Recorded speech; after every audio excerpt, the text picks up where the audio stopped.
மாஞ்சோலை தோட்ட தொழிலாளர்களின் 25ஆம் ஆண்டு நினைவேந்தலை முன்னிட்டு தமிழக மக்கள் முன்னேற்றக் கழகம் சார்பில் குருதிக்கொடை வழங்குதல் நிகழ்ச்சி நடைபெற்றது. மாஞ்சோலை தேயிலை தோட்ட தொழிலாளர்களின் 25ஆம் ஆண்டு நினைவேந்தலை முன்னிட்டு மனித உயிர்களை காக்கும் பொருட்டு தமிழக மக்கள் முன்னேற்றக் கழகம் சார்பில் திருநெல்வேலி அரசு மருத்துவக் கல்லூரி மருத்துவமனையில் நெல்லை மாவட்ட தலைவர் தோழர் கண்மணி மாவீரன் தலைமையில் 25க்கும் மேற்பட்டோர் குருதிக்கொடை வழங்கினர். இந்நிகழ்ச்சியில் மாவட்ட இணைச் செயலாளர் சின்னத்துரை, மாநகர இளைஞரணி தலைவர் மணிமாறன், மாணவரணி செயலாளர் பொன்முருகன், மாநகர தொண்டரணி மகாராஜன், சதீஷ், மகளிரணி மருத்துவர் சிவனைந்த செல்வி, ஆனந்தி, சாம், விண்ணரச பாண்டியன் உள்ளிட்ட பலரும் கலந்து கொண்டனர்.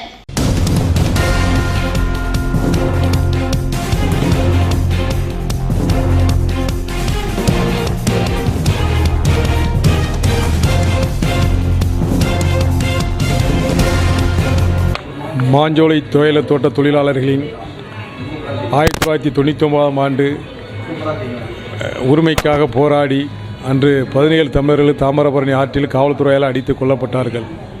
அவர்கள் 25 ஆண்டுகள் நினைவாக இன்று தமிழக மக்கள் முன்னேற்ற கழகம் சார்பில் அரசு மருத்துவமனையில் குருதிக்கொடை வழங்கும் நிகழ்ச்சி இன்று நடைபெறுகிறது. அது ஆண்டுதோறும் மாஞ்சோலை தோட்ட தொழிலாளர்களுக்காக நலத்திட்ட உதவிகள், குருதிக்கொடை வழங்குதல், இந்த மாதிரி நிகழ்ச்சி, வீரவணக்க நிகழ்ச்சி தொடர்ந்து தமிழக மக்கள் முன்னேற்ற கழகம் நெல்லை மாவட்டத்தில் நடத்தி கொண்டு வருகிறது. அதை தொடர்ச்சியாக இன்று நாளை மறுநாள் 25வது ஆண்டு வீரவணக்க நிகழ்ச்சி இருக்கிறது. அதுக்கு முன்பாக இன்றைக்கு தமிழக மக்கள் முன்னேற்ற நெல்லை மாவட்டம் சார்பில் இன்றைக்கு அரசு மருத்துவமனையில் குருதிக்கொடை வழங்கும் நிகழ்ச்சி என்னுடைய தலைமையில் நடைபெற்றது.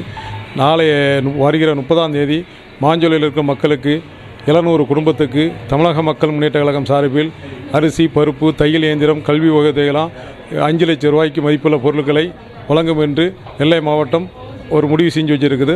வருகிற 30ஆம் தேதி செவ்வாய்க்கிழமை அன்று எனது தலைமையில் மாஞ்சோலை கொண்டு மக்களுக்கு சந்தித்து வழங்கும் என்று இந்த நேரத்தில் நான் சொல்லிக் கொள்கிறேன்.